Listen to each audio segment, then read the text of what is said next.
এটা দেখে তোমরা নিশ্চয়ই চিনতে পারছো। হ্যাঁ, এটা হলো আমপানা। চলো আজকে তোমাদের একদম দোকানের স্টাইলে আমপানা বানিয়ে দেখাই। এর জন্য আমি নিয়েছি দুটো বড় সাইজের আম, আর যেটাকে আমি 20 থেকে 25 মিনিট ভালো করে গরম জলে সেদ্ধ করে নিয়েছি।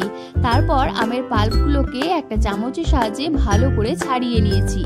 এবার একটা মিক্সারের জারের মধ্যে ছাড়িয়ে রাখা পাল্প, একটা কাঁচা লঙ্কা, কয়েকটা গোলমরিচ, আর দিয়ে দেবো পরিমাণ মতো চিনি, আর দিয়ে দেবো পরিমাণ মতো নুন। আমি এখানে বিট নুনটা দিয়েছি।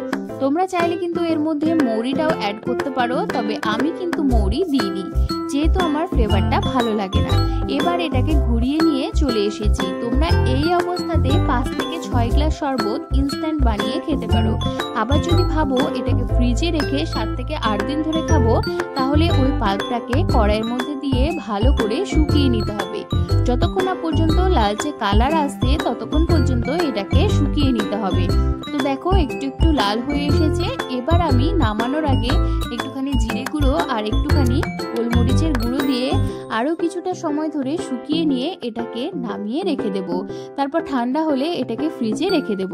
যখনই খেতে ইচ্ছে করবে তখনই একটুখানি ঠান্ডা জল দিয়ে তার মধ্যে এই জিনিসটাকে গুলে নিয়ে খেয়ে নিলেই হয়ে গেল একদম মাইন্ড রিফ্রেশিং ড্রিঙ্ক গরমকালের জন্য। তাহলে আর দেরি কি, তোমরাও এবার দুটো কাঁচা আম দিয়ে বানিয়ে নিতে পারো আমপানা। আর তোমরা বানিয়ে আমাকে খেয়ে বলো খেতে ঠিক কেমন হয়েছিল। চলো আজকের মতো ভিডিওটা ছিল এই পর্যন্তই।